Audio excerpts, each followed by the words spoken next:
Olá, pessoal, tudo bem? Estamos começando aqui mais uma live do Repórter Guaibense, nessa quinta-feira fria, em Guaíba, em Porto Alegre, no Rio Grande do Sul, né? Nessa quinta-feira, dia 2, e hoje o tema é violência contra a mulher. A cada quinta-feira nós estamos falando de um determinado assunto, então hoje é violência contra a mulher. Domingo, para quem não viu ainda, no YouTube tem um bate-papo sobre LGBTfobia. Hoje, para falar sobre esse tema, nós temos 3 grandes convidados. Eu queria primeiro passar para eles para se apresentar e depois nós conversar, criar esse bom bate-papo sobre violência contra a mulher. Doutora Ângela, pode começar? Sim, boa noite.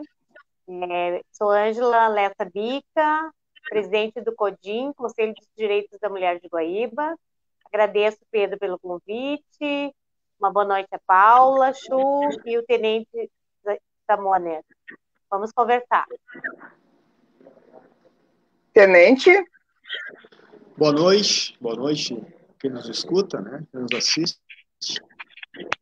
Sou o primeiro tenente Zamoner, do Brigada Militar Guaíba, primeiro batalhão. Sou comandante do pelotão de policiamento de Guaíba. Paula? Boa noite, eu sou Paula, sou psicóloga de formação e trabalho há alguns anos já na coordenação do Serviço de Saúde Mental do município de Guaíba, todo o atendimento do Sistema Único de Saúde. Uma boa noite para a Ângela, para o Fernando, Pedro e para todo mundo que está nos assistindo. Agradecer o convite, Pedro, e dizer que fico muito feliz de participar de um bate-papo de um tema que eu acho tão importante para todos nós, enquanto sociedade, poder estar conversando sobre isso.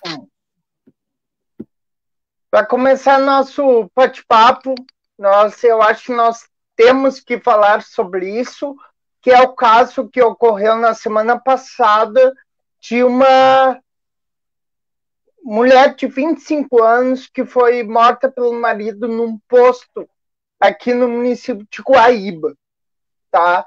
Ela tinha 25 anos, era motorista de aplicativo, e o marido esfaqueou com mais de 10 facadas num posto de combustível. Também, num dia posterior, ele foi achado falecido no Rio Guaíba. Começando, eu queria passar para o tenente, para o comandante da Brigada Militar daqui de Guaíba, para falar um pouco sobre esse caso e mais casos de feminicídio que está ocorrendo dentro da cidade. Pode começar, tenente. Boa noite. Em relação a esse caso, essa moça, essa senhora, ela estava sendo acompanhada pela nossa patrulha, né? Já havia sido realizada uma primeira tentativa de visita, né? Alguns dias antes do seu assassinato. Então, na ocasião em que a guarnição visitou a sua residência, ela não se encontrava em casa, então foi contatada por telefone para que fosse informada que a guarnição a aguardava para iniciar um acompanhamento relativo à sua medida protetiva, né, expedida pelo nosso Poder Judiciário. E como ela estava trabalhando, ela pediu que a guarnição retornasse um outro dia, que não poderia recebê-los naquela data. Mas ainda relatou, mesmo que por telefone, que o acusado, né, não havia mais a procurado e nem havia feito novas ameaças, que estava tudo bem, mas que naquele momento ela não poderia voltar até a sua residência, porque estava trabalhando, e então foi informada pela Brigada Militar, pela guarnição, que ora faz essa patrulha, que retornariam na semana seguinte, mas que infelizmente a segunda visita não foi possível em razão do ocorrido. Tenente, eu fiz um levantamento semana passada, quando ocorreu esse fato, né? E eu fiz um levantamento entre janeiro e maio desse ano, com o mesmo período do ano passado, que eu registrei aqui. Nós tivemos uma baixa não bastante significativa de 4% em número total de violência contra a mulher em Guaíba. Ano passado, no mesmo período, foi registrado 251 e nesse ano 240. E que eu fiquei sabendo, de acordo com a Brigada Militar, antes desse ocorrido, nós tivemos outro caso de feminicídio no final de maio, né? Certo. O que tu acha que pode estar havendo com esse alto número de feminicídio, não só em Guaíba? E tu acha se isso tem a ver com as indicações para fazer quarentena? Olha, em Guaíba, há muitos anos não tínhamos, né, informações, né, não havia nos chegado o registro de feminicídio, já há alguns anos, né? Nós estávamos passando aí sem nenhum caso de feminicídio. Violência doméstica, tínhamos sim, temos muitos acompanhamentos, mas o caso de feminicídio, para nós, no último ano, 2020, houve, enfim, 2 acontecimentos. Um foi no bairro São Jorge, onde uma situação bem atípica, onde um casal de idosos, né, está envolvido, onde o cidadão lá acabou matando a esposa e depois cometendo suicídio. Cabe destacar que nesse caso essa senhora ela não estava sendo acompanhada pela Brigada Militar, ela não detinha a medida protetiva. Só no segundo caso, certo? Eu entendo, é algo assim que é difícil, digamos assim, entendo como difícil de apontar as causas da violência, né, da violência doméstica, desse aumento. A gente faz o possível através da nossa patrulha Maria da Penha, para tentar evitar, né, essa situação aí que é inaceitável de chegar ao extremo da violência, que é a morte, né, a morte da mulher. Mas eu não posso dizer, daqui a pouco mais a psicóloga Paula poderia, de repente, dar se a questão quarentena, isolamento social pode levar ao aumento da violência, né? Como polícia militar, né, que além do acompanhamento, a gente faz também a parte do atendimento logo após a violência doméstica, a gente não vê grandes alterações, nada que seja nos destacado, assim, isso é porque eu estou mais tempo em casa com a minha esposa, né? Não nos é destacado no atendimento de ocorrência, bem como nos acompanhamentos, esse fato de estar os casais convivendo mais tempo. Não tenho como te afirmar essa questão, Pedro, de estar relacionado ao isolamento. Acredito que pode ser, né, relevante, mas não é algo que nos é relatado assim nesses atendimentos. Porque se tu for como o levantamento que tu fizeste aí, números são bem semelhantes dos 2 períodos, né? Tanto de 2019 quanto de 2020. Então, não quer dizer, se nós tivéssemos assim um aumento, né? Na verdade, a gente teve uma redução, né? Seria algo assim que nós temos uma pequena redução, mas houve uma pequena redução. Se tivesse ocorrido um aumento e relatos que nos levassem a crer nisso, né? Mas não é o caso. Eu não sei se eu gostaria de... Pode falar, doutora Ângela.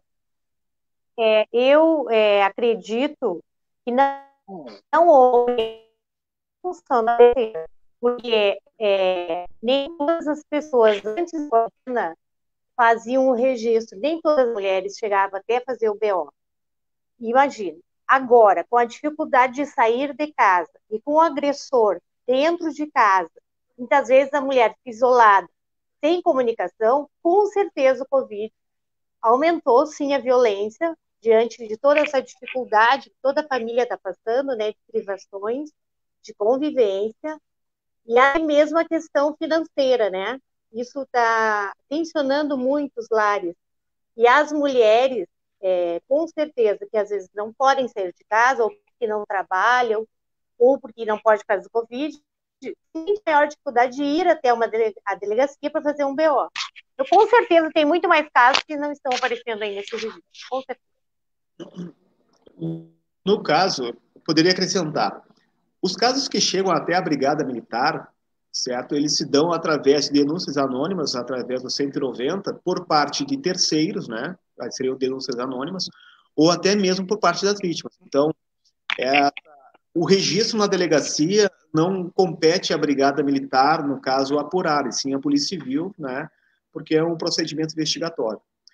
Os números que nos chegam, que eu acredito que sejam os números que o Pedro tem, são relativos aos atendimentos dados pela Brigada Militar. Então, doutor, assim, os nossos números de atendimento, se comparados com 2019, são estáveis, permanecem altos, porque é uma situação que é difícil para um órgão de segurança pública como a Brigada Militar interferir. Nós não temos como interferir nas relações, né? Relações domésticas das pessoas. Então, para nós, o que nos chega ao conhecimento, né, são esses números que permanecem, né, mesmo que altos, mas estáveis. Claro, doutora, que acontece a chamada cifra negra, são aqueles crimes que são cometidos que não são registrados. Mas, da forma como habitualmente nos chegam, que é através de denúncia anônima via 190 ou até mesmo de comunicações das vítimas, permanecem bem parecidos nos dois períodos, né, se comparados 2019 e 2020. Quer complementar, doutora? Não, é evidente que não, eu creio que deve o que chega de notícias, né? Mas eu ainda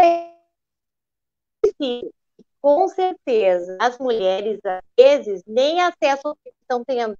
E se ela tem algum problema dentro de casa, ela não tem nem amigas nem o WhatsApp para pedir socorro. Por isso, para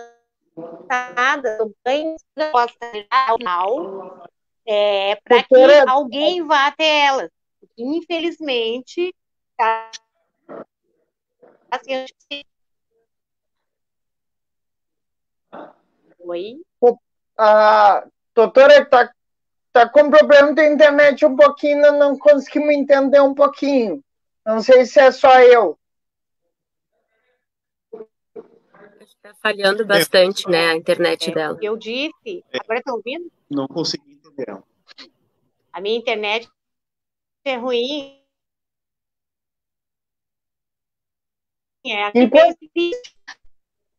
Enquanto a doutora arruma a internet dela, eu quero passar para a doutora Paula para falar um pouco sobre esse período de quarentena, o que nós podemos, o que está acontecendo, como ela avalia essa situação.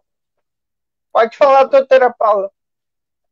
Então, a gente tem visto um agravamento de diversas questões na quarentena. Eu acho que a questão da violência doméstica, ela também, embora, como o Fernando disse, a gente não tenha dados. Quando a gente vai olhar os números, não é só de Guaíba. Eu dei uma olhada hoje na região metropolitana também. A gente vê um aumento no acesso ao 180, né, que é o número de denúncia. A Brigada Militar, ela acaba atuando bem quando a situação já está agravada, né? É difícil a gente medir essa violência subjetiva dentro de casa, e eu acho que quando o Fernando traz que os dados eles estão estáveis, eu acho que a gente ainda vai ver, né, um boom desses dados com o agravamento da situação, que a gente teve um período de confinamento, isso deu uma relaxada, agora a gente volta para um período novamente onde as pessoas estão dentro de casa. E eu acho que a tendência, sim, a gente não tem muitos dados ainda para afirmar, mas eu acredito que por tudo que a gente tem observado do que está acontecendo com relação à pandemia, a gente tem um agravamento de todas as questões sociais, né? E a gente sabe que a violência doméstica, a violência contra a mulher, ela também tem um componente social muito forte. Então, é uma realidade, a gente vai se deparar, sim, com o aumento desses dados. Muitas vezes isso não vai chegar nos serviços de segurança, mas vai chegar nos serviços de saúde, né, são os serviços que a gente trabalha. Então, são duas frentes de denúncia, vamos dizer, entre aspas, assim, no sentido de dar voz para essas mulheres, que muitas vezes são nos serviços de segurança, mas muitas vezes não vai chegar na Brigada Militar, não vai chegar numa delegacia de polícia. Essa denúncia, vamos dizer assim, ela vai vir através de um atendimento em saúde, né, de um adoecimento físico, mental, e a gente vai chegar nessa situação de violência por um outro viés, né? Só que isso às vezes demora mais, né? Leva um tempo maior, às vezes, para o profissional de saúde conseguir entrar nessa questão da violência, leva um tempo para fazer com que essa mulher procure, sim, os serviços de segurança, porque quando existe violência, não é só o serviço de saúde que precisa agir, a gente precisa chegar, né, na delegacia, né, na Brigada Militar. O Ministério Público tem um trabalho também de denúncia que é bem bacana, assim, de acesso para essas mulheres. Mas eu acho que sim, isso vai se agravar. A gente vai começar a ver um aumento nos números, embora a gente não consiga, esses dados ainda estão muito escondidos, eu acho, né? Que nem a Ângela falou, assim, as mulheres não estão conseguindo acessar muitas vezes, né? Porque não é um canal direto. Denunciar uma violência parece algo simples, né? Parece que a mulher vai pegar o telefone e vai conseguir dizer tudo que está acontecendo e vai buscar ajuda de uma forma direta, e não é bem assim que funciona, porque o agressor da mulher, ele está dentro de casa, né? A gente vê dados de violência contra homens e mulheres, os homens sofrem muita violência fora, na rua, né? A gente vê muita questão de assalto, de briga, é um outro tipo de violência. E a mulher, quando tu vai buscar os dados de violência contra mulheres, a maioria deles é dentro de casa, né? É com seu companheiro, é com seu marido, é com, às vezes, um filho, um sobrinho que mora junto, mas é dentro de casa, né? E essa violência, ela é muito difícil de acessar, ela é muito difícil de sair desse núcleo familiar. Então, eu acho que sim, a questão da quarentena, do confinamento, né, de restringir o convívio social, de restringir o acesso a outras pessoas, com certeza faz com que essa mulher cada vez mais se feche dentro de casa e cada vez fique mais difícil acessar os serviços, né? Eu acho que é bem preocupante a questão da pandemia, ela vem agravar algo que já é muito grave, que é a violência contra a mulher, principalmente, né? A gente sabe que violência contra a mulher ocorre em todos os lugares, não é um privilégio só das populações vulneráveis, mas sim, a vulnerabilidade social é um fator altamente agravante, né? A falta de acesso à educação, a falta de acesso ao mercado de trabalho, a falta de oportunidade, né, de convívio social é um agravante não só da violência, mas um agravante também para que essas mulheres busquem ajuda, seja ela de que ordem for, seja de um profissional de saúde, né, de um serviço de segurança. E a vulnerabilidade social, ela vem com tudo nessa pandemia, né? Ela vai agravar o que a gente já tinha antes. Então, sim, as violências vão aumentar com toda certeza. Tu concorda, Tenente? Não, como eu disse, a chamada cifra negra, né? Nós conseguimos, como órgão de segurança pública, dimensionar o que nos chega. Os números que nos chegam, né, através do nosso canal de comunicação, que é o 190, e alguns dos casos via 181, Disque Denúncia, são estáveis.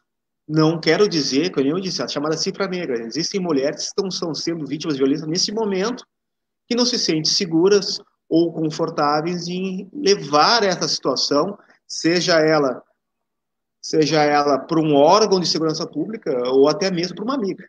A verdade é essa. A vergonha acompanha, né? A vergonha acompanha a vítima. Né? E não são raras essas situações em que nossa patrulha chega a uma residência a fim de acompanhar a medida que foi expedida pelo Poder Judiciário, e essa mulher, para não ser vítima mais uma vez da vergonha, ela nega acompanhamento. Ela demonstra, né? Ela declara não estar confortável em receber o atendimento por parte da patrulha da Maria da Penha. Por quê? Porque a Brigada Militar vai chegar, e a nossa única diferença de uma patrulha, de uma viatura que faz um policiamento ostensivo, é um adesivo na parte traseira, onde diz Patrulha Maria da Penha. E muitas vezes esse próprio adesivo é que causa constrangimento. Por quê? A gente sabe que a sociedade é preconceituosa, vão apontar, tá lá, mais uma que apanhou do marido. Então, não são raros as mulheres vítimas de violência que não aceitam, né, o acompanhamento por parte da Patrulha Maria da Penha. Ficam apenas com aquela medida protetiva do afastamento do agressor do lar, do afastamento dele, né, da aproximação. Então, assim, com a Paula, com certeza, um aumento. Eu, como eu posso me basear em números, né,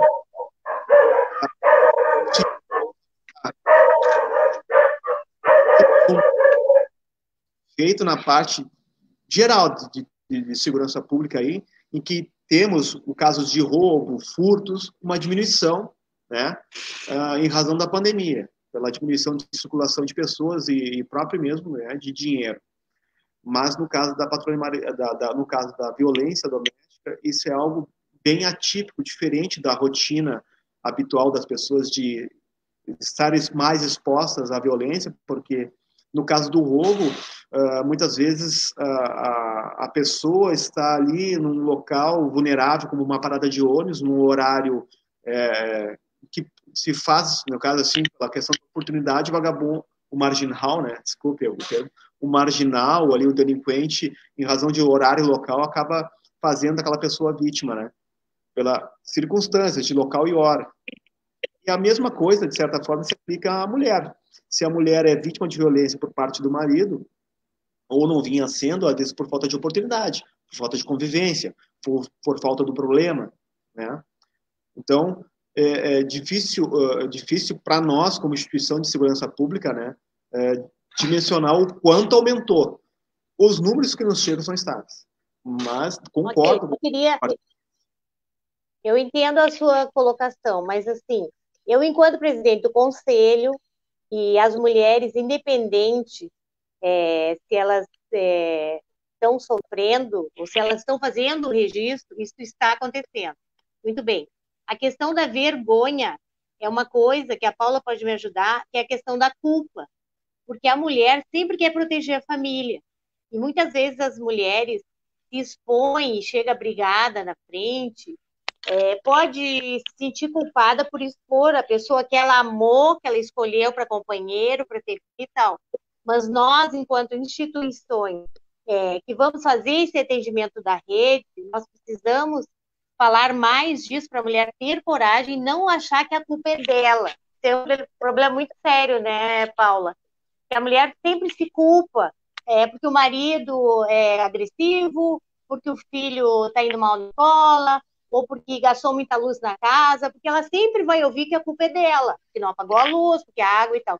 Então, isso é uma coisa que o CODIM procura, que a Paula pode me socorrer, que através dessas campanhas que nós estamos fazendo, dizer para as mulheres, você não está sozinha, não se culpe, procure a proteção, o seu bem-estar, porque para a família estar bem, a mulher tem que estar bem. Então, infelizmente, nós não temos esses números. A própria delegada me disse, olha, doutora, se a senhora quiser os números, vou ter que parar de atender os crimes para lhe fornecer números. Nós não temos esse equipamento funcionando ainda. Mas nós sabemos pelas notícias e pelas que nos procuram que está, sim, aumentando durante o Covid-19 a questão da violência. Então, essa oportunidade de nós falarmos aqui é incentivar as mulheres para que elas rompam com esse silêncio e busquem os seus direitos. E a brigada, através da Patrulha Maria da Penha, que faz esse acompanhamento pós-medida protetiva, porque o 190 é para denunciar no momento que o ato da violência está ocorrendo. A Patrulha Maria da Penha está sendo muito parceira do CODIM, muito parceira das mulheres vítimas de violência com medida protetiva, e faz esse acompanhamento para transmitir mais segurança à mulher, a ter coragem para manter aquela medida protetiva, e com a alteração da lei, ela pode chegar antes na audiência, ela ficar com medo, não, eu quero perdoar, ele estava nervoso e tal. Isso não, esse processo vai transcorrer porque a mulher às vezes chega lá porque o marido pediu, não é porque ela acha que aquilo ali vai parar. Então é muito importante que a gente faça uma fala, não é culpa da mulher e tem que denunciar sim. Obrigada. se a senhora me permite, por isso da Claro. importância da rede de apoio, né, à mulher vítima de violência. Sim. A Brigada Militar faz a parte, primeiro, né, no atendimento à mulher, né, logo após a violência, ou uma das violências que ela sofreu, e após o acompanhamento. Mas nós somos somente um elo de uma corrente de apoio. A Brigada sozinha não resolve. A verdade... Sabe que essa rede de proteção que o senhor está se referindo, ela foi montada desde o ano passado, numa proposta do CODIM, e a coordenadora e a promotora, a doutora Raquel Isoton. E isso o senhor está oportunizando a falar, que Guaíba saiba que existe sim uma rede de proteção que se reúne e que está trabalhando esse fluxo de atendimento à mulher, que a mulher já sofreu violência, aí chega lá na delegacia para fazer um registro, aí começa a perguntar, como antigamente perguntavam, o que a senhora fez para o seu marido para apanhar? Hoje, graças a Deus, não existe mais isso. Depois que foi implantado esse formulário de avaliação de risco, que é um formulário muito importante, que as mulheres agora chegam na delegacia e têm que preencher um formulário. Dali, já vai para a delegada um resumo da história de violência que aquela mulher sofre. Em cima do parecer da delegada, que vai para o juiz já vai ter fundamentos para decretar ou não a prisão, o afastamento do lar, a medida protetiva, vamos falar assim. E através dessa rede que a gente participa, a própria vara do juiz, a vara que determina a medida protetiva, já avisa o Ministério Público e avisa a Maria da Penha, a Patrulha Maria da Penha, que vai começar a atender essa mulher. Então, realmente, o trabalho com a Brigada Militar é excelente, a rede, ela tem que melhorar, mas ela já funciona. A doutora Raquel Isoton, que cuida das medidas da questão de violência doméstica, tem um canal, fale com elas, que ela liga para as mulheres para saber como elas estão, se elas estão precisando de alguma coisa e tal, se elas precisam de rancho, já entra em contato com a assistência social, que vai lá atende aquela mulher. Então, isso que está acontecendo hoje à noite aqui também é importante e está fortalecendo a nossa rede. Isso é muito bom. Quer completar, Tenente, o que está falando? Não, é justamente isso que a doutora Ângela comentou, né? A importância da rede, eu destaco isso, né? A Brigada Militar é um elo dessa rede. A rede é importante porque nós não conseguimos muitas vezes dar o suporte, porque muitas vezes a mulher, no meu entendimento, isso é uma opinião pessoal minha, a mulher acaba ficando nessa situação de vítima da violência, muitas vezes pela dependência financeira do marido, por não ter condições de sair de casa, de como sustentar seus filhos, né? Porque ela sofre não só violência física, e sim também a violência psicológica, a ameaça diária: se tu me largar, eu vou te abandonar, não vou te dar R$1, tu vai ter que me procurar na justiça, eu não tenho como pagar uma pensão. Então, esse tipo de ameaça que eu acho que acaba aprisionando a mulher nessa violência. E a Brigada Militar atende uma das situações, né, e geralmente, como disse a Paula, a mais grave, ao extremo, como ela não encontra mais alternativas, né, de escapar dessa violência, que ela nos contata. Então, assim, nós temos, como eu disse antes, duas formas de atendimento a essa mulher vítima de violência, que é o atendimento logo após, através do nosso 190, do despacho de viatura, para que possa conduzir essa senhora ao atendimento médico especializado, e a delegacia de polícia para a solicitação da medida protetiva, né? E posterior ao acompanhamento, que é feito pela nossa patrulha Maria da Penha, depois de expedida, né, a medida protetiva.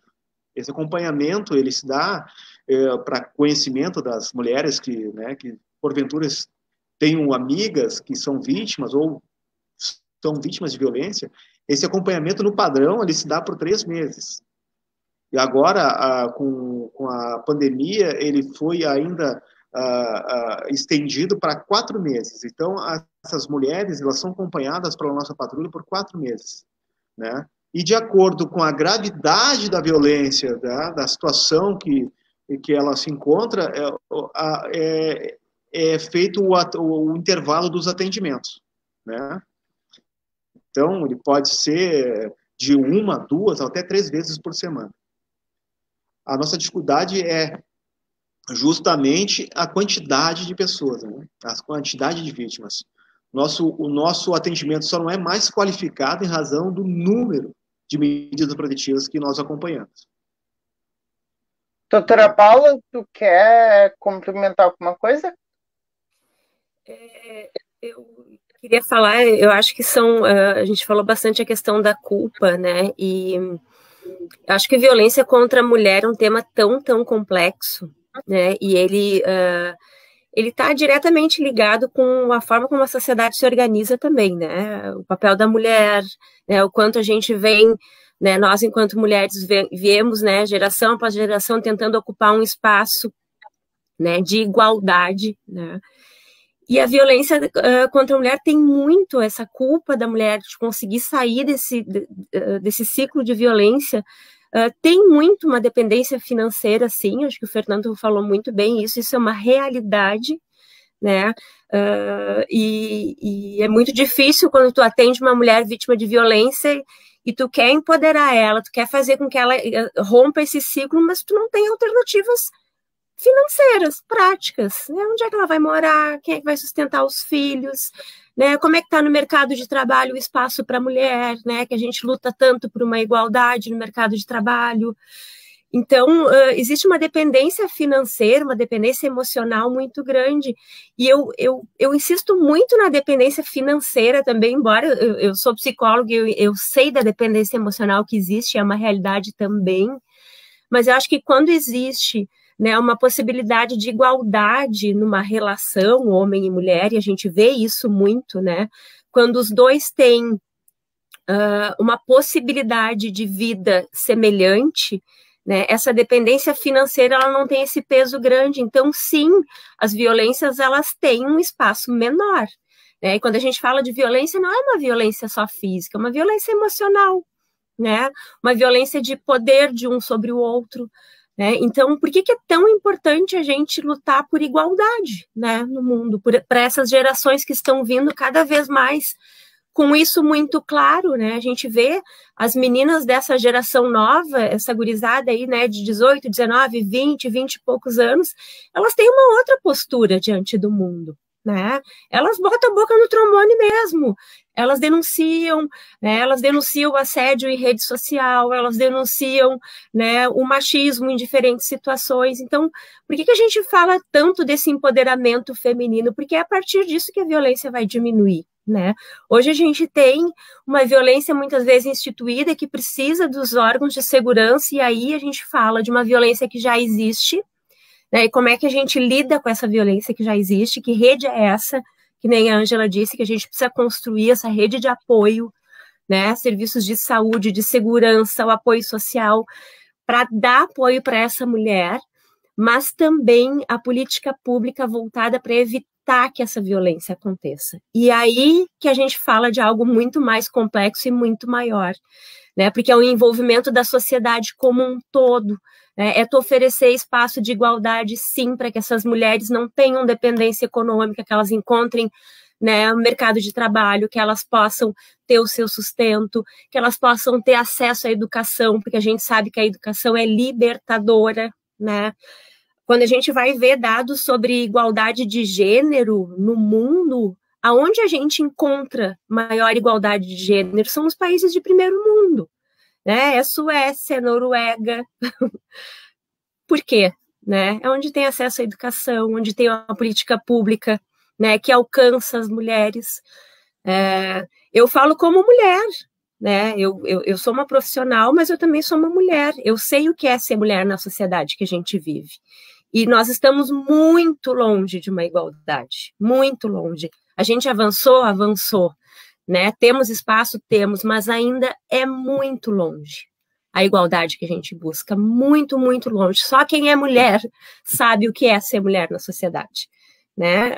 A mulher, ela tem medo de sair na rua por ser mulher, ponto, né? Não precisa mais nada, né? Às vezes eu brinco, eu faço um comparativo, às vezes, né, quando as pessoas perguntam, mas o mundo evoluiu tanto. Não evoluiu quando tu passa na beira do Rio Guaíba e tu vê homens correndo sozinho, praticando seu esporte sozinho, de noite. Tu não vê mulher correndo de noite sozinha. só pelo fato de ser mulher. Então, quando a gente fala de violência contra a mulher, a gente fala de um sistema, né? E aproveitando que o Fernando e o Pedro estão aqui, não existe luta contra a violência voltada para as mulheres sem a participação ativa dos homens. Vocês são parte fundamental nesse processo. Nós, sozinhas, a gente vai levar muito tempo, mas a gente precisa engajar os homens na luta contra a violência contra as mulheres. Né? Vocês têm papel fundamental nisso. E os homens também têm filhas, né? Têm mães, têm irmãs.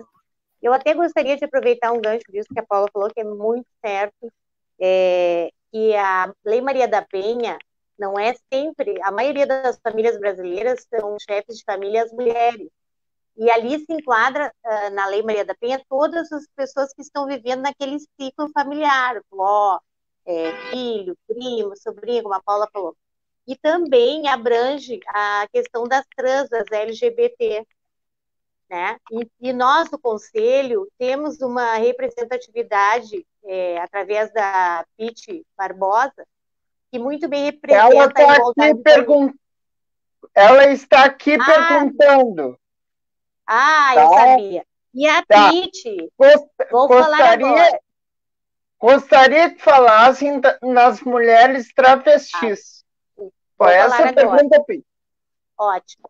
Então, assim, se nós mulheres sofremos, e a Paula acabou de dizer que todas nós já sofremos algum tipo de violência, imagina as mulheres que se assumem trans. Então, o que acontece? É muito pior, e além da violência física, que a gente fala muitas vezes, a psicológica, a moral, a virtual, ela pode acabar com a vida de uma pessoa, de uma mulher trans. Então, por isso, o CODIM convidou, e hoje nós também trabalhamos isso, porque isso precisa ser conversado para que as mulheres trans possam transitar como qualquer outra mulher e ser respeitada. E são chefes de família também. Então, o CODIM tem muito orgulho de ter aberto essa porta, né? E a Pete abraçou e está aí. E estamos apoiando. E aí entra também a mulher idosa, todas as formas, né, de núcleo familiar. E a Lei Maria da Penha, ela precisa melhorar, mas também melhorou muito em 2020 com a amplitude das medidas protetivas. Pode ser o afastamento do lar, por exemplo, se o agressor ele tem porte de arma, que se retire o porte. A medida protetiva, que o homem não pode se aproximar da mulher, pode englobar os filhos também, se for necessário, quem reside ali com ela. E em último caso seria a prisão, mandar prender. Então, é muito importante a divulgação disso. Eu também queria aproveitar para dizer que temos campanha na cidade. Essa campanha que vocês estão vendo na TV, da máscara roxa, que a mulher chega na farmácia e pede a máscara roxa, que é um sinal que ela está precisando de ajuda, vai ser anotado o nome e vai ser encaminhada, com certeza, para a Brigada Militar para fazer uma averiguação. Também aquele sinal na mão também está sendo implantado. Então, esse tipo de divulgação, saber que existe, e ainda assim elas não vêm. Vocês sabem que essa menina, como o tenente comentou, ele recebeu a visita, e eu falei com a Fran, que é da patrulha, foi até lá, e ela disse, não, mas ele está tranquilo e tal.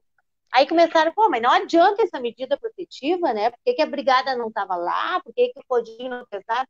Mas as estatísticas que a gente olha, a maioria das mulheres que sofrem o feminicídio não tem medida protetiva.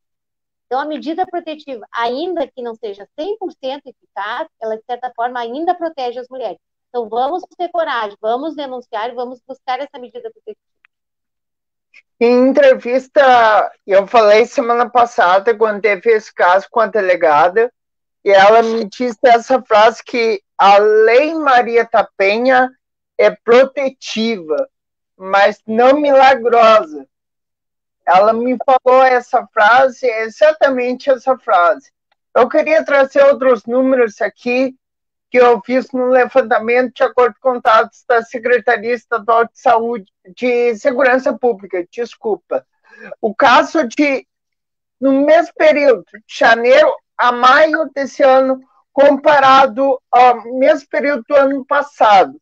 Questão de ameaças. Ano passado teve 153, esse ano 138, diferença de 10%. Questão de lesões. Esse ano passado teve 91 casos, nesse ano 86, total 55,5%. Questão de estupro foi de 10 para 9, né? Então, quer falar alguma coisa sobre, continuar falando alguma coisa sobre esses dados, Tenente? Esses dados, como eu disse, são os dados que chegam a conhecimento da Secretaria de Segurança Pública, né? A gente tem que, por isso da importância do registro, mas nós entendemos da questão do medo da mulher, do receio, como disse as outras nossas convidadas aí, a questão de não expor ainda mais a família, né?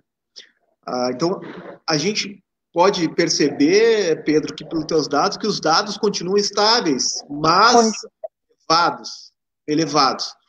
E muitas vezes o poder público como um todo, ele se movimenta através, né, em razão dos dados.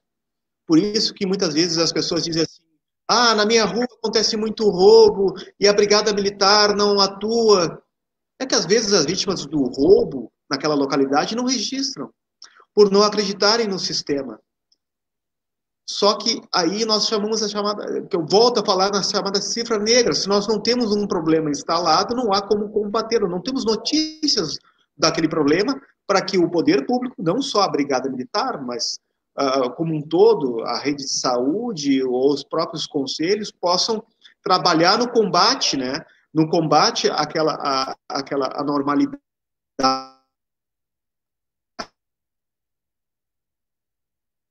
Eu acho que caiu um pouquinho. Estão me escutando? Então é importante que as mulheres... Tenente. Sim, estamos agora... É importante Tenente. Oi. Está caindo um pouquinho tua internet. Está caindo um pouquinho tua internet. Tu pode repetir de novo? Um pouquinho? Eu disse muitas vezes, certo. Os dados se mostram, como tu bem falaste, estáveis, mais altos. E esses dados, às vezes, o que acontece? O poder público, de maneira geral, ele combate as estatísticas, os dados registrados. Se nós não temos registros de fatos, né, de atos de violência em ou determinada localidade, né, que não só a violência doméstica, o poder público acaba entendendo que aquela situação está sob controle. Às vezes, no caso de roubo, às vezes as pessoas dizem, no meu bairro acontece muito roubo a pedestre, por que a Polícia Militar, que a Brigada Militar não atua mais fortemente? Às vezes, a Brigada Militar não conhece o problema, porque as pessoas que são vítimas não registram. Entendo que, muitas vezes, não adianta registrar, porque eu sei de um primo, de um amigo, de um conhecido que registrou e não prenderam o cara. Bom, mas são dados que são relevantes para o planejamento e a atuação do poder público. O que eu posso dizer, no caso, Brigada Militar. Se nós temos, assim, natural, todos nós, né, sabemos que, às vezes, nós não detemos os meios, os recursos necessários para um combate efetivo e eficiente. Então, nós direcionamos nossos esforços para onde está o problema. E isso acontece em todo o tipo de crime. Se num bairro está mais tranquilo e eu tenho um outro bairro com maior índice, eu vou atuar num bairro com maior índice, em busca de achar aqueles índices, tornar aqueles índices aceitáveis. E isso tem relação também ao crime, né? Então, assim, como dizem, os convidados, nós estamos tentando dizer para as mulheres que nos escutam, que nos assistem, que o problema que ela vive, né, que ela vivencia, a violência que ela sofre, porventura venha a sofrer, chegue a conhecimento de algum órgão integrante da rede de proteção à mulher. Não necessariamente a Brigada Militar. Porque se chegar lá na saúde mental, a Paula vai dar o devido encaminhamento. Ou a delegacia de polícia civil, ou, se for o caso, se ela julgar grave o suficiente, ela vai ligar para a Brigada Militar, a gente vai enviar uma viatura até lá, né? No CODIM também é a mesma coisa. Se a mulher for atendida, a doutora Ângela, achando necessário, ela pode contatar outro órgão da rede. Então, é importante que seja qual for o meio de comunicação, a informação, adote, que ela adote, que ela fale, que ela vença essa vergonha, vença esse medo, para que ela seja assistida. E nós vamos assistir aquelas pessoas que nos relatam. É difícil da gente combater essa questão que não nos chega. Eu concordo. Eu gostaria de aproveitar, se me permitissem, que eu recebi uma chamada aqui da Rosa Sutel. Ela assumiu a coordenadoria da mulher em Guaíba, que era faz parte do CODIM também. E ela pediu, e ela buscou para vir para Guaíba, essa campanha das máscaras. Então, a Rosa está me pedindo para falar que essa campanha da máscara roxa e do sinal na mão é justamente por isso, para a mulher poder procurar as farmácias, que em Covid não fecha, né? Vai estar funcionando, e ela vai fazer de uma forma discreta. Mesmo que ela esteja com o agressor ali, fazendo uma coisa, ela sai para um lado, ela vai ser atendida. Então, eu gostaria de informar. Outra coisa que eu queria falar é que no CODIM também agora colocamos a Heloísa, que representa uma associação que fala da questão racial, que é um outro problema também, da questão da violência doméstica, que as mulheres negras sofrem muito também. Então agora nós vamos ter uma representação dentro do Conselho. E o porquê que é importante? Porque todas as entidades que fazem parte, nos surgem propostas para a gente trabalhar, não é mesmo? Surgindo ideias de campanha, de como começar a se comunicar com essas pessoas e tentar melhorar a vida dessas pessoas.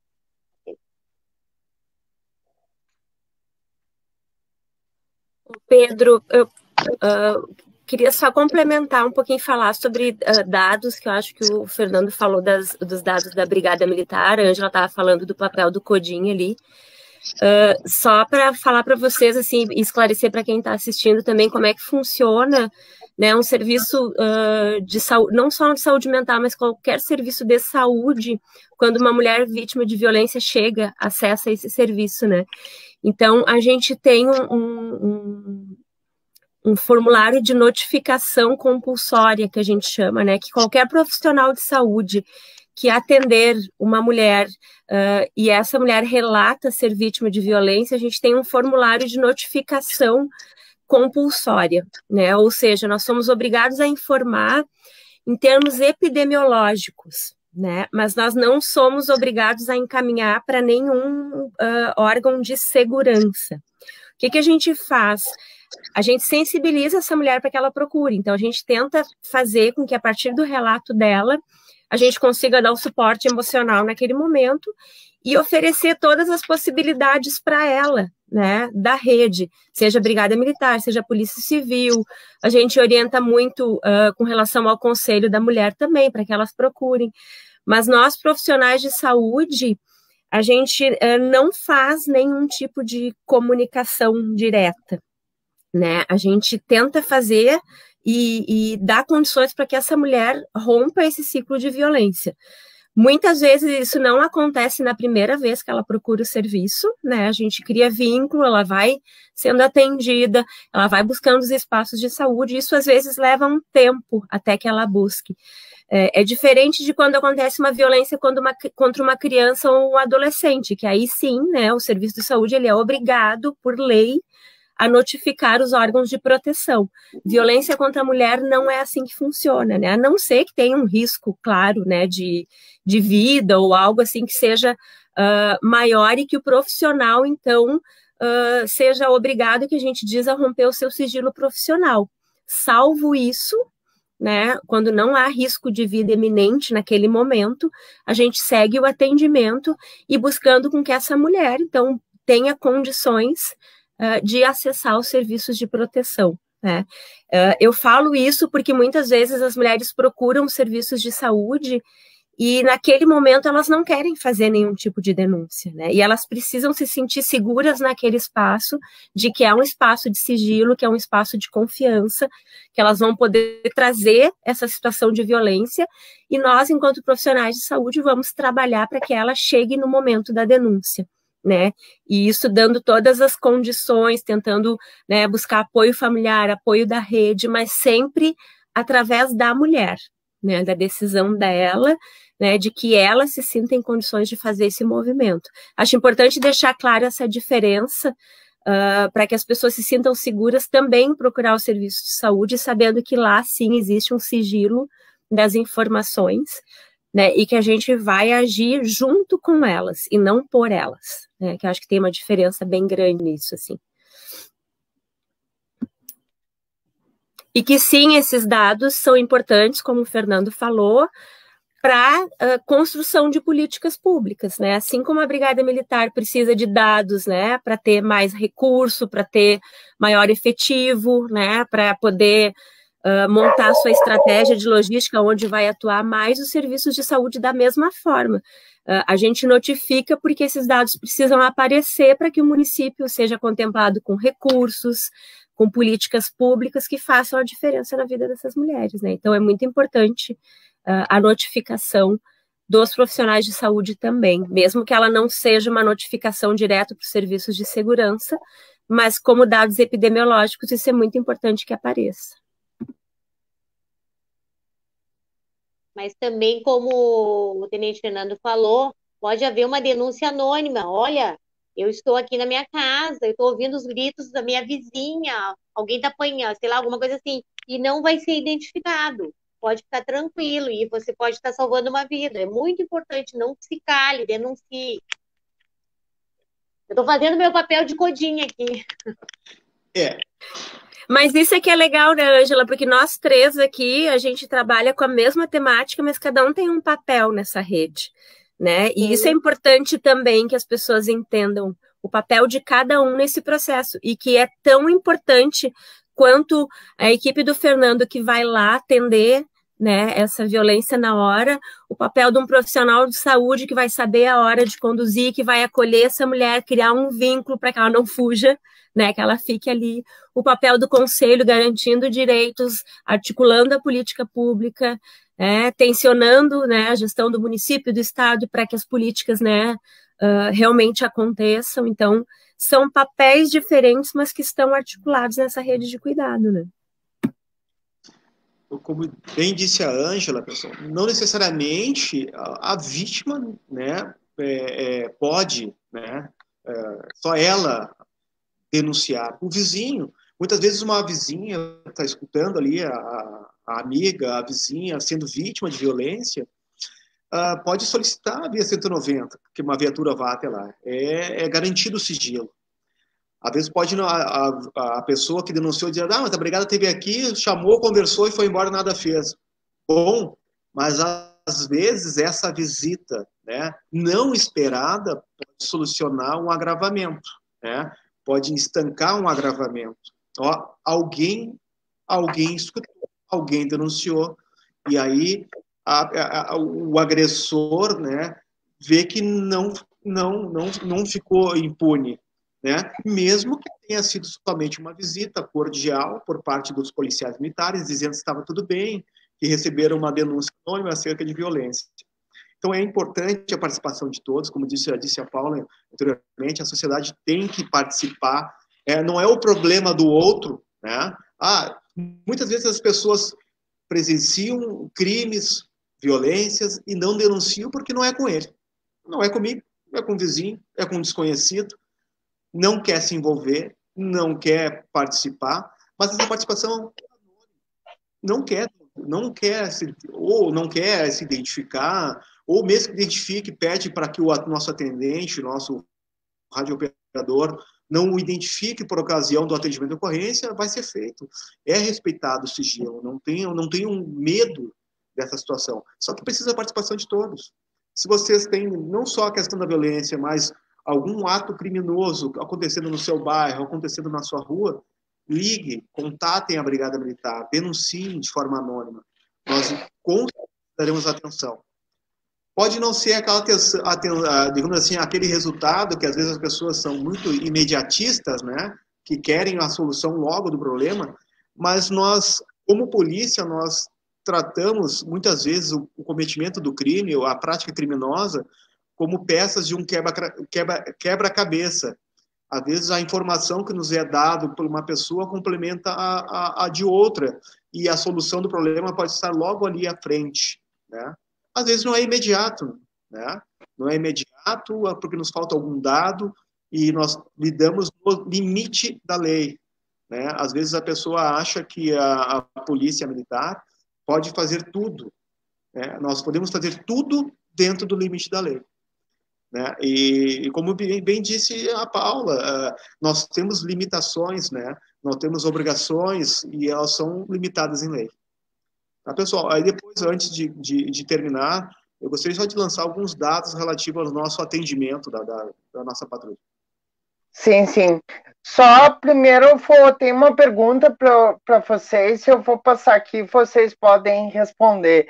É do Fernando Henrique Escobar Bins.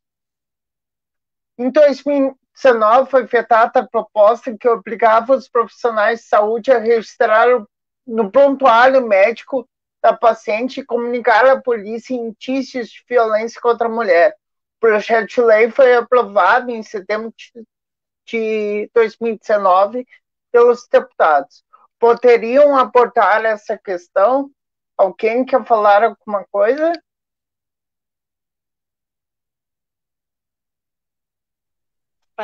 Me parece que eu tenho conhecimento, os hospitais, a Paula também pode me ajudar, alguns hospitais de Porto Alegre têm um posto para fazer um BO de ocorrência dentro do próprio hospital, não sei se o Conceição, hospitais grandes.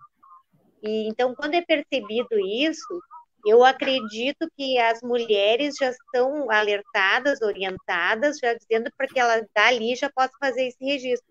Se for grave, como foi dito pela Paula, evidente que se for uma questão de vida ou morte, né, Paula, com certeza eles vão tomar essa atitude sim. Agora, na prática, aqui em Goiânia, eu não sei dizer como está funcionando. Eu vi ali a questão da obrigatoriedade, né, Pedro? Eu estava lendo a pergunta ali. Fernando. Sim. É o que eu estava falando para vocês antes, assim, e aí agora uma opinião pessoal, assim, eu entendo que o profissional de saúde, ele é obrigado a comunicar à polícia, que nem ele diz ali desse projeto de lei, em algumas situações, não é que a gente não seja obrigado a comunicar, tem algumas situações, e aí vai do código de ética de cada profissional de saúde saber quando o profissional pode romper o sigilo profissional, né? Então isso tem uma questão ética das profissões, eu falo, né, da questão da psicologia, mas sei que os outros profissionais da mesma forma. Então hoje o profissional ele aciona os serviços de segurança quando está respaldado pelo seu código de ética para romper o sigilo profissional. Salvo isso, a gente sim registra em prontuário médico, sim a gente notifica os serviços de vigilância em saúde, mas a gente não é obrigado a notificar os serviços de segurança, tá? A gente oferece todas as possibilidades para que essa mulher faça.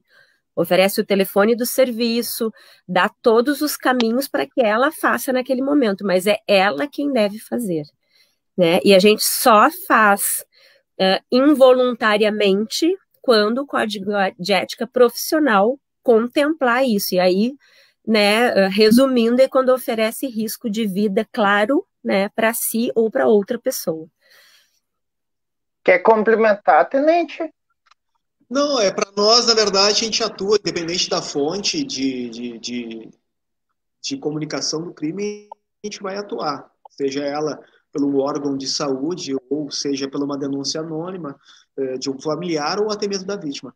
Eu mesmo não recordo agora de nós termos recebido algum tipo de notificação de algum órgão de saúde. Sinceramente, me foge esse dado, eu não sei, não de cabeça não consigo recordar. A gente costuma receber notícias de violência do nosso hospital, do nosso pronto atendimento, mas em específico de violência contra a mulher, eu não recordo. Se eu falasse, estaria mentindo, eu não recordo. Estamos chegando no final, né? Passo a palavra para o tenente para falar sobre a patrulha Maria da Penha, que ele queria falar um pouco. Certo, só para lançar alguns dados para que as pessoas possam dimensionar o trabalho desenvolvido pela Brigada Militar no que se refere a acompanhamento das medidas protetivas de pessoas, né, mulheres vítimas de violência. Só durante o nosso primeiro semestre desse ano, 2020, nós tivemos 268 mulheres acompanhadas pela Patrulha Maria da Penha. Então, perceba que são 268 mulheres aí vítimas de violências que estão, que detêm, né, fora aquelas que não detêm medida protetiva. Então, nós realizamos aí o acompanhamento de 268 mulheres. Só em andamento atualmente, né, isso acabaram se encerrando, mas em andamento nós temos 87 mulheres que estão sendo rotineiramente visitadas pela Patrulha Maria da Penha, certo, pessoal? Só na semana passada nós recebemos 17 novas medidas protetivas para acompanhamento. O que totaliza 87 mulheres se acompanhando no momento. Ver se tem algum dado aqui. E a nossa patrulha ela é relativamente nova no nosso batalhão. Né? Ela foi instalada em outubro do ano passado. E nós, a partir daí, né, nós temos aí atendido da melhor maneira possível, certo? E peço, né, a contribuição de todos, da sociedade como um todo, que nos apoiem nesse assunto tão importante, né, no apoio, no fortalecimento da rede, no fortalecimento aí das estruturas, né, que foram montadas para atender essa pessoa, né, essa mulher vítima de violência. Da minha parte, seria isso. Eu vou deixar para ti botar tuas considerações finais. Primeiro, eu queria agradecer ao senhor pela disponibilidade em participar do Papo Coibense. Também, antes que eu esqueça, quem quiser saber mais da campanha Máscara Roxa, nós temos no site www.reportercoibense.com.br que tem sobre a campanha Máscara Roxa, tá bom? Tenente, como costume, no check-out, eu peço que vale também uma dica cultural para o final de semana, um livro, um filme para assistir, alguma coisa para nós dar uma dica para o pessoal. Bom, pessoal, assim, a minha dica cultural diante da pandemia aí, né, é curtir a família, né? Eu sou adepto da remada, eu e minha esposa e os filhos, né, que aproveitem mais aí a nossa orla, o nosso rio, né, tão belo e tão difamado, né? Pessoas aí que cantam de ouvido, dizendo que é só poluição, que é só problema, mas a minha dica seria que enfrentem o frio aí e caiam na água, né? Remando, se movimentem, façam como eu e minha família, esposa e filhos, hein? Tá bom, pessoal? Da minha parte, muito obrigado pelo convite, pela participação. A Brigada Militar de Guaíba está à disposição. Como eu disse inicialmente, eu respondo por 2 dos pelotões de policiamento da cidade de Guaíba. O nosso batalhão, com sede em Guaíba, ele atende 5 municípios, que é Guaíba, Eldorado Sul, Barra, Maria e Sertão Santana. Nosso comandante é o Tenente Coronel Michel, né? Então eu respondo, na verdade, por uma fração deste batalhão. Respondo por 2 pelotões de policiamento. É o nosso atendimento ordinário, o efetivo que faz o pronto atendimento às solicitações, né, que chegam para nós através do 190, também, né, o policiamento preventivo na cidade. Mas a Brigada Militar é muito mais do que esses pelotões, é o que eu estou à frente, né? Nós temos aí a Força Tática, a ROCAM, né, que é o nosso antigo POI aí. Então, contem conosco, nós estamos à disposição. Nós precisamos da sociedade, da participação de todos, que façam façam valer a sua participação, nos contatem, denunciem, nos cobrem e nos elogiem. É também muito importante, né? Como falando como profissional, né? Policial militar de muitos anos, é importante também, além da crítica que nos faz crescer como instituição, também que nos reconheça o nosso trabalho. Nós nos dedicamos, é quase um sacerdócio isso, né? Nos dedicamos muito para bem prestar um serviço, um bom serviço à comunidade. E para tanto, né, em reconhecimento, né, é importante que também nos destaquem positivamente, né? Não só crítica. Brigada Militar é parceiro da comunidade. Deixa eu te contar uma curiosidade, comandante. Eu fui, meu primeiro estagiário foi como, meu primeiro estágio em jornalismo foi como estagiário da PM5, setor de comunicação da Brigada Militar, junto com o Coronel Hilton e o Major Balém, na época o Capitão Schmidt. Então eu lembro agora que meu primeiro estágio foi na Brigada Militar, lá em Porto Alegre, no batalhão geral lá. Aí que legal, né? Já conhece a Brigada Militar por dentro, né? Sabe da nossa realidade, das nossas dificuldades, aí. Sabe do nosso empenho. Não tem ninguém E deixa eu te contar outra. Eu fui aluno da Paula. Ah, é? Paula, pode partir, Paula.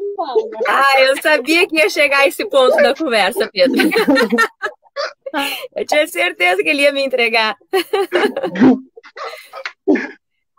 Eu ia dizer que eu fui a primeira professora, mas não foi, né, Pedro? Foi a Karina, eu acho, né? Foi a Karina. Pode completar, Paula. Tu fez agora uma dica cultural do teu check-out. A dica cultural eu também vou pelo Fernando aí, de aproveitar, ficar com a família, né? Família grande, família pequena, com filho, sem filho, aproveitem. Tem umas dicas de livros bem legais, assim, sobre o mundo feminino, que eu acho legal, já que a gente está falando de mulheres, né? Tem um livro que eu acho muito legal, que é Para Educar Crianças Feministas, né? E tem um também que diz Sejamos Todos Feministas. São títulos de livros, assim, que falam muito sobre a luta das mulheres por igualdade, né? Eu acho bem bacana. E tem uma série na Globoplay, eu acho, que é Mulheres Fantásticas, que é bem interessante também, que fala mulheres históricas e mulheres simples do cotidiano, né, tratando a beleza, as dificuldades de ser mulher. Então, já que o tema é mulheres, tem muitos livros e muitos seriados legais, assim, para falar disso.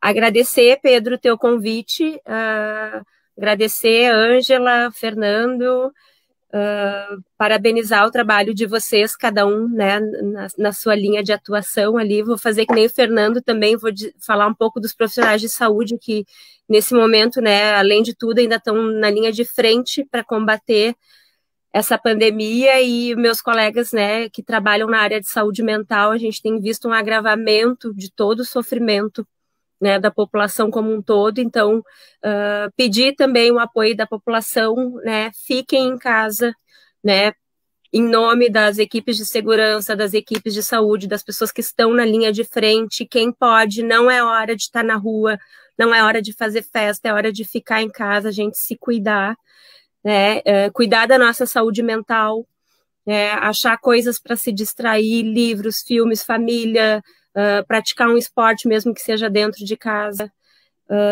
e cuidar, né, estar atento a qualquer situação de violência, como, né, os colegas aí disseram, né, denúncia anônima, se colocar no lugar do outro, poder tentar ajudar um vizinho, né, uma colega de trabalho, enfim. Acho que esse é o nosso papel enquanto sociedade também, né? Quem não trabalha na saúde, não é da área de segurança, não está no conselho, é um cidadão que também tem o compromisso, né, de cuidar da segurança de todas as mulheres. Obrigada, gente.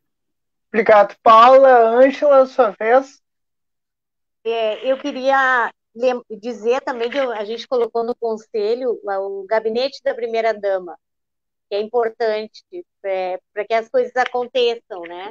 E a Márcia é muito parceira e conseguimos doações através da Casa Solidária e doações de ranchos para as mulheres que têm medidas protetivas também. A gente fez um convênio também com a assistência social e com o Banco de Alimentos.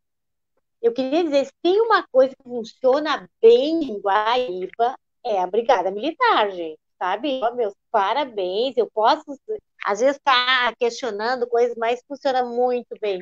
E no combate à violência... Tem vários elogios nos comentários da Brigada Militar. Viu? E assim, a gente tem aquele número nacional do 180. O 180 é bom, eles vão te esclarecer. Mas quem vai resolver na hora que está o terror é o 190. Liga para o 190 que você não vai estar sozinho. A Patrulha Maria da Penha, o atendimento deles é sensacional. Eles participam da rede, da reunião de rede.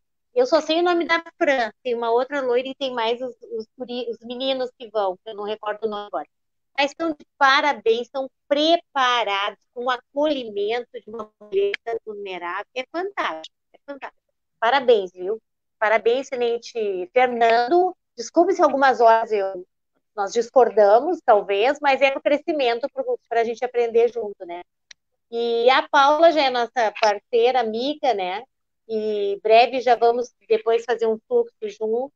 E dizer que o CODIM, ele é um conselho que, como diz o conselho, tem mais que se juntar e se aconselhar. Ele serve para propor políticas públicas na questão das mulheres. Claro que o foco maior atualmente é a violência doméstica.